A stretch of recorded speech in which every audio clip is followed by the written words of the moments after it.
85% হিন্দু ছিল, আজকে 67%। ঐক্যবদ্ধ যদি না হন, টিকে থাকা নয়, অস্তিত্বই বিপন্ন হয়ে যাবে, অস্তিত্বই বিপন্ন হয়ে যাবে।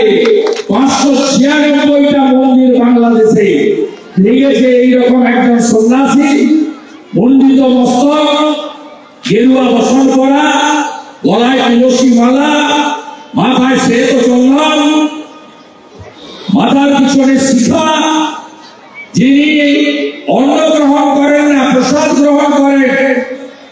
ঠাকুরকে রান্না করে যে প্রসাদ দেওয়া হয়, সেই প্রসাদ তিনি নিজ হাতে রান্না করে তারপরে গ্রহণ করেন।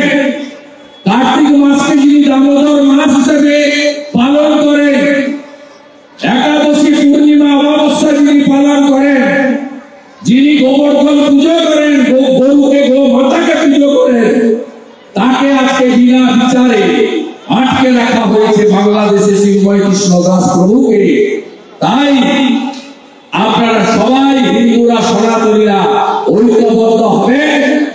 বাড়িতে ফিরিয়ে আনুন তুলসী গাছ, অনেকের বাড়িতে আছে, না থাকলে তুলসী স্থাপন করুন। শাঁখ বাজানোর অভ্যাস, দীপদানের অভ্যাস, একাদশী, পূর্ণিমা, অমাবস্যা পালনের অভ্যাস। শুধু মোবাইল ফোন থাকলে আর সিরিয়াল দেখলে হবে না, গীতাও পড়তে হবে, রামায়ণ মহাভারত পড়তে হবে, জানতে হবে অতীত ইতিহাস। নিজেদের ছেলেদেরকে মেয়েদেরকে উপযুক্ত শিক্ষা দিন, কম্পিউটার, ল্যাপটপ, ভালো ভালো ট্যাব সব শিক্ষা দিন।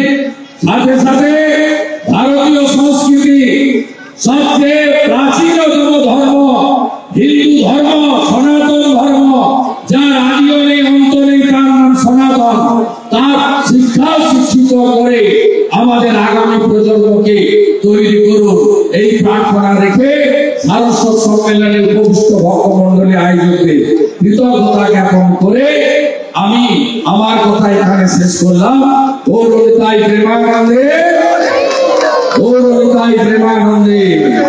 সরস্বতী মাতা কি, সরস্বতী মাতা কি, সত্য সনাতন ধর্ম কি, ভারত মাতা কি। আমাদের ভিডিও ভালো লাগলে লাইক এবং শেয়ার করুন। কমেন্ট সেকশনে গিয়ে জানান আপনাদের মতামত। আরও ভিডিও পেতে আমাদের চ্যানেল সাবস্ক্রাইব করুন এবং প্রতি মুহূর্তে খবরের আপডেট পেতে প্রেস করুন বেল আইকন।